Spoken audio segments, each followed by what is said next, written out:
जय आबूराज दर्शकों। आज जो सच्ची घटना मैं आपके सामने प्रस्तुत करने जा रहा हूं, वह हमारे परम श्रद्धेय श्रीमान हरीश व्यास जी के जीवन में घटित हुई थी। यह केवल एक यात्रा नहीं थी। यह श्रद्धा, समर्पण और चमत्कार का ऐसा संगम था जिसे सुनाते समय स्वयं हरीश जी की आंखें नम हो गई थीं, रोंगटे खड़े हो गए थे और उनकी वाणी में ऐसी श्रद्धा थी जिसे शब्दों में बांधना कठिन है। हरीश व्यास जी एक आदर्श व्यक्तित्व। वर्तमान में श्री हरीश व्यास जी एक सरकारी विद्यालय में प्रिंसिपल के पद पर कार्यरत है। उनका व्यक्तित्व अत्यंत प्रभावशाली है, मृदुभाषी, विनम्र, सेवा भाव से पूर्ण और हमेशा दूसरों की सहायता के लिए तत्पर रहने वाले। उनके व्यवहार में कभी द्वेष या ईर्ष्या का नामो निशान नहीं रहा। जहां भी उन्होंने सेवा दी, वहां के गांव वाले आज भी उन्हें याद करते हैं। उनके व्यक्तित्व की छाप हर जगह गहराई से अंकित है। यह घटना सन 1989 से 90 के समय की है। उस समय हरीश जी बीएसएससी की पढ़ाई पूरी करके मारवाड़ जंक्शन में रहने लगे थे। आगे की शिक्षा के रूप में कंप्यूटर कोर्स करने की योजना थी और इसके लिए उन्हें श्री मनोहर लाल जी ने प्रेरित किया। लेकिन वह कोर्स फालना गांव में होता था। इसीलिए मनोहर जी ने उन्हें अपने साथ मारवाड़ जंक्शन में रहने के लिए बुला लिया। हर दिन हरीश जी मारवाड़ जंक्शन से फालना गांव तक कंप्यूटर कोर्स के लिए अप डाउन करते थे। सब कुछ सामान्य चल रहा था, परंतु अचानक एक दिन राजस्थान में भारी वर्षा के कारण चारों तरफ बाढ़ की स्थिति बन गई। सड़कों से लेकर रेलवे लाइनों तक सब कुछ जलमग्न हो गया। ट्रेनें और बसें बंद हो गई और इसी समय आ गया गुरु पूर्णिमा का पावन पर्व। हरीश जी आबूराज के परम भक्त हैं।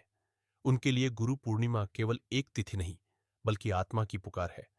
उनके गुरु गजरा मां थी, वही गजरा मां जो काचोली में निवास करती थी और जिन्हें सभी लोग मां कहकर पुकारते थे, क्योंकि वह हर शिष्य के प्रति सच्ची मातृत्व भावना रखती थी। गजरा मां ही वह दिव्य शक्ति थी जिन्होंने हरीश जी को आध्यात्मिक पथ पर आगे बढ़ाया था। इसलिए गुरु पूर्णिमा के दिन उनका मन किसी और बात में नहीं रमता था।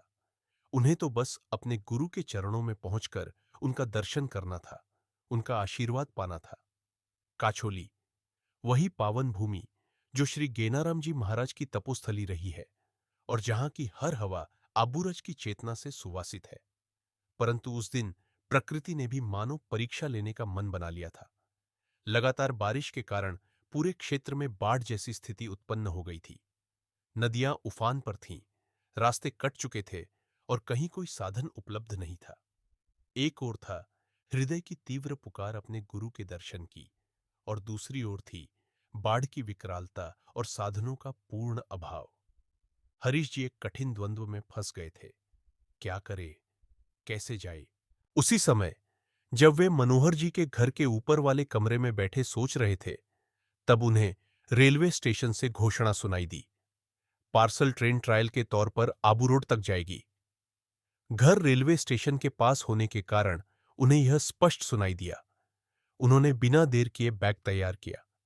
चाची जी ने हैरानी से पूछा, कहाँ जा रहे हो? सब साधन बंद है। हरीश जी ने मुस्कुराते हुए कहा, चाची जी, अभी एक ट्रेन की घोषणा हुई है।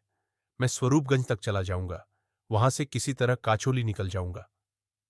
धीरे धीरे बढ़ती एक विशेष ट्रेन यात्रा। लगभग दोपहर के 2 बजे वह पार्सल ट्रेन मारवाड़ जंक्शन से रवाना हुई। ट्रेन धीरे धीरे चल रही थी, क्योंकि उसका उद्देश्य बाढ़ से हुई क्षति का निरीक्षण करना था। रात के लगभग 10:30 बजे वह स्वरूपगंज पहुंचे, लेकिन घटना यहीं खत्म नहीं हुई। असली परीक्षा अभी बाकी थी। स्वरूपगंज से काचोली तक अब कोई साधन नहीं था।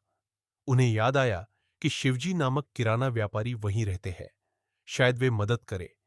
लेकिन जब हरीश जी वहां पहुंचे, पता चला कि शिवजी अभी आधे घंटे पहले ही काचोली के लिए निकल चुके हैं। अब स्थिति विचित्र हो गई थी, आसमान से गिरे और खजूर में अटके जैसी। जैसे ही वे किराना दुकान से बाहर निकले, एक रोडवेज बस आई। कंडक्टर ने खिड़की से झांककर पूछा, कहाँ जाना है? हरीश जी ने कहा, काछोली। जवाब मिला, बस आबू रोड तक जा रही है, बीच में उदवारियां छोड़ सकते हैं। बस में बैठकर वे उदवारिया गांव तक आ गए। अब रात के 11 बज चुके थे। हरीश जी पैदल ही काछोली की ओर बढ़ चले, लेकिन रास्ते में एक उफनती नदी रास्ता रोककर खड़ी थी, जिसका जलस्तर कमर तक था और बहाव बहुत तेज। अब भय और श्रद्धा के बीच एक अंतर्द्वंद्व शुरू हो गया। अंधेरी रात, उफनती नदी और अंतिम परीक्षा वृद्धजनों की सीख थी। अनजानी नदी में रात को उतरना विनाश को बुलावा देना है। वे वहीं रुक गए और पूरे मन से आबूराज से प्रार्थना करने लगे। हे आबूराज, मैं अब आपके द्वार से कुछ ही दूर हूं। मुझे गांव की लाइटें दिख रही हैं, भजनों की आवाज सुनाई दे रही है, पर यह नदी मेरी राह रोक रही है। कृपया सहायता करें। यह कहते हुए उन्होंने जोर से उद्घोष किया, जय आबूराज। उसी क्षण एक रहस्यमयी वृद्ध व्यक्ति हाथ में लाठी लिए वहां आ पहुंचे। उन्होंने पूछा, बेटा, क्यों रुके हो? हरीश जी ने सारी बात बताई। वृद्ध मुस्कुराए और बोले, इतनी सी बात के लिए घबराए हो? मेरा हाथ पकड़ ढो और चलो, मैं तुम्हें नदी पार करवा देता हूं। हरीश जी ने हाथ पकड़ा और उनके पीछे पीछे चलकर अत्यंत सहजता से वह नदी पार कर ली। पार पहुंचते ही वृद्ध ने पूछा, अब तो तुम पहुंच जाओगे ना? हरीश जी की खुशी का कोई ठिकाना नहीं था। उन्हें अब बस आबूराज की तपोस्थली काछोली की झलक ही दिखाई दे रही थी। उन्होंने उस वृद्ध की बात पर सहर्ष हां कहा और उत्साहपूर्वक आगे बढ़ चले। लेकिन जैसे ही कुछ कदम चले, उन्हें एक विचार आया, क्यों ना उस वृद्ध से पूछ लूं कि वे स्वयं कहां जा रहे हैं। जैसे ही वे पीछे मुड़े, वहां कोई नहीं था। कुछ ही क्षण पहले जो वृद्ध हाथ में लाठी लिए साथ थे, अब वहां से अदृश्य हो चुके थे। यह देख हरीश जी स्तब्ध रह गए। यह कैसे हो सकता है? एक पल में किसी का यूं अचानक ओझल हो जाना उन्हें अचंभित कर गया, परंतु अगले ही क्षण उन्होंने मन को समझाया, शायद वे यहीं के कोई ग्रामीण होंगे जो झाड़ियों के बीच से किसी पगडंडी में चले गए होंगे। इस विचार के साथ वे अपने भीतर उमड़ते उत्साह और भावनाओं को संभालते हुए गजरा मां के चरणों में पहुंच गए। काचोली गांव पहुंचते पहुंचते रात के 12 बज चुके थे। वहां मौजूद लोग चकित थे कि इतनी रात को कोई कैसे आ सकता है, वो भी नदी पार करके। गजरा मां ने पूछा, बेटा, नदी तो बहुत तेज बह रही थी, तूने कैसे पार की? उस समय वह क्षेत्र चोरों और डाकुओं से अत्यंत त्रस्त था। रात के समय यदि कोई राहगीर उन लुटेरों के हाथ लग जाता, तो वे उसके कपड़े तक उतार लेते थे।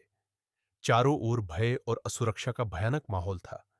इसलिए गजरा मां का यह पूछना बिल्कुल स्वाभाविक था कि तू इतनी रात को कैसे आया। वास्तव में ऐसे भयावह वातावरण में रात को अकेले चलना किसी साहस से कम नहीं था। हरीश जी ने सारी घटना सुनाई। वृद्ध, लाठी, नदी पार। गजरा मां ने मुस्कुराते हुए कहा, वह वृद्ध कोई और नहीं, स्वयं आबूराज थे। उन्होंने ही तुम्हें पार करवाया। उन्होंने वचन दिया है कि जो भी सच्चे मन से मुझे पाने के लिए निकलेगा, मैं स्वयं उसकी सहायता करूंगा। हरीश जी स्तब्ध रह गए। साक्षात गुरु को देखकर भी वह पहचान नहीं पाए, लेकिन वे सुरक्षित पहुंचे, गुरु पूर्णिमा का लाभ लिया और यह अनुभव उनके जीवन की अमूल्य पूंजी बन गया। सी है हमारे आबूराज की महिमा। जो भी सच्चे मन से उन्हें पुकारता है, वह कभी निराश नहीं लौटता। यह घटना केवल श्रद्धा की नहीं, बल्कि गुरु के साक्षात चमत्कार की है। यह घटना हमें सिखाती है कि सच्ची श्रद्धा, अटूट विश्वास और निस्वार्थ भक्ति किसी भी असंभव को संभव बना सकती है।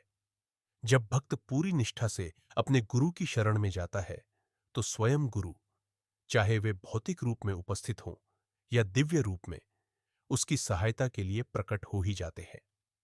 आस्था की शक्ति केवल एक मानसिक भाव नहीं, बल्कि दिव्यता को आकर्षित करने वाली ऊर्जा है। जब संसार के सारे मार्ग बंद हो जाते हैं, तब गुरु स्वयं मार्ग बन जाते हैं। इस घटना के माध्यम से यह भी स्पष्ट होता है कि गुरु केवल शिक्षक नहीं, जीवन पट के रक्षक होते हैं।